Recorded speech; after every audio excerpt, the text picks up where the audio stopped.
Zoe Yearwood. And I'm Jada. And today we're sitting here with Coach Dale Kramer, and we're going to interview him for our Women in Gridiron show. Okay, Coach, so let's just start off by letting you tell us a little bit about yourself. Well, I've been around for a long time. I've got right at 30 years of experience in coaching on all levels. Just left LaGrange, Georgia, in LaGrange College, Division III school, to come back to Louisiana. And I was previously worked with the running backs at Parkview, and so I just have a lot of coaching experience. Grew up in the business, and it's been really good to me and my family. And I love the fact that I'm here today and speaking with these young ladies. It means a lot in our nation that women have come this far, and so it's a great privilege to be here and do what I can to share my knowledge and experience. So how did you start coaching football? Like, what would you say was the biggest inspiration in really wanting to start coaching? The fact that my father was a longtime coach here in Louisiana, and I grew up with him on the sidelines, and just was inspired by the people that he knew and how he networked and was known throughout the state, and was able to help people and help young men go on to receive college degrees and play at the next level, and all that intrigued me. And so I was able to play in college after high school, and then I wanted to come back and give back to this great state, this community, and follow in his footsteps. And actually it became quite easy since he was a football coach. My mom was in education as a teacher, and so pretty much destined to follow them and continue on the family tradition. Yeah. So explain to us what some of your favorite things about coaching football. Getting to know the player and getting to know them beyond the field, know what their interests are beyond the field, know what they want to accomplish after football, know what they want to major in college, get to know the family and the family dynamics and what they do, and even go further than that into the spiritual aspect, as far as religion and serving God and what they can do to lead others to Christ. Yeah.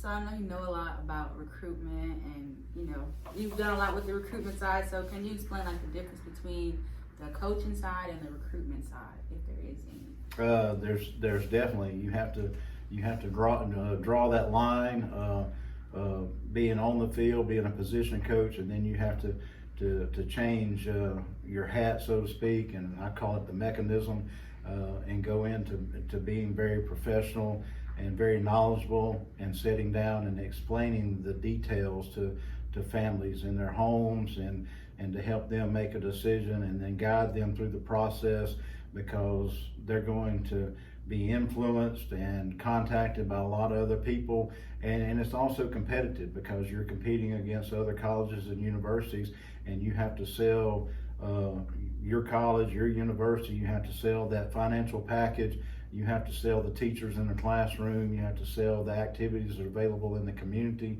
and so you really have to do a lot, and it takes a lot of time, a lot of hours, and then you also coach on the field. So it's basically having two jobs in one. Yeah. So what is some advice for someone who wants to get in coaching that you have?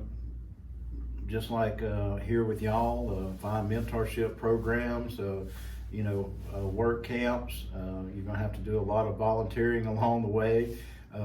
Get to know people, network, set your goals on where you want to be. Do you want to be an excellent high school coach? You want to be in the college ranks? You want to go on to the NFL, the professional leagues? Get to know these people, do internships, work with people, volunteer, communicate, set up lines of communication, and don't pass any opportunity up. The next opportunity could change your entire life. So I know you talked a lot about the connections you make with your players. Those techniques you use to make those connections with the players you coach, do you use those same techniques with recruiting athletes? Absolutely. You have to break down any type of barriers. There cannot be any barriers whatsoever. You have to get to know the family. They have to trust you. You have to trust them. You have to set up lines of communication, and you have to be accessible, and you just have to be, very honest and be knowledgeable, answer every question to the best of your ability. And if you cannot, be honest with them and tell them that you're going to get the information, and then make sure you follow up. And it's a big trust level. So definitely you have to establish a family rapport, a family relationship. And there's going to come a point where you're going to sit down and have that recruiting dinner. You're going to sit at their table, and you're going to put your feet under their tablecloth, and you're going to be a part of their home. So let's move on to talk about just some questions on behalf of the athletes out there, because we want to try and get everything covered. So just talk to us about some of the things that you think athletes and their families should consider when they begin their recruitment process. The best thing to do is to ask the question of what college or university is going to fit me, my lifestyle, and what do I want to achieve. What is my major? What does this college or university offer as far as academics? And what can I do to be successful in the classroom? And how does this college and my goals and expectations, how does it come together? And how does it mesh together so I can commit to 4 years or 5 years or stay in a graduate program and be here 6 years and fulfill everything I need to do to leave here and be marketable in the world, and to be able to go and fulfill everything I want to do to be successful. So when an athlete wants to get coaches and recruiters' attention, what are some things they should do? They should put together a huddle video, the best 5 clips that they can.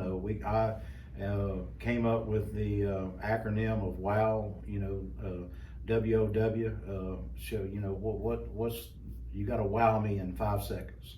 And so I've got to sit down, log into your huddle, see where you've played, see those first 5 clips, and something in those first 5 clips have to wow me. Then I take that information to the head coach, we collaborate, and then I start working with you to see if we fit together and if we can mesh, and then bring you on campus, let you hang out with us, be a part of the team, see our facilities, and get to know you. And then that's where the steps begin. So lastly, what is some advice that you can give athletes when they're trying to find the right place for their education as well as going to play football? For the recruiting process to be a two-way street. You recruit the college or university while they recruit you, and see what all, see what's in the community. For me, will my family like coming here on Saturday on game day and hanging out?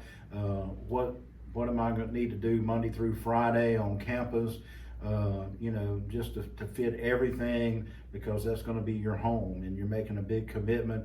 And it's not the 48 minutes or the 40 minutes. Actually, I tell recruits and young men and their families, it's a 40-year commitment.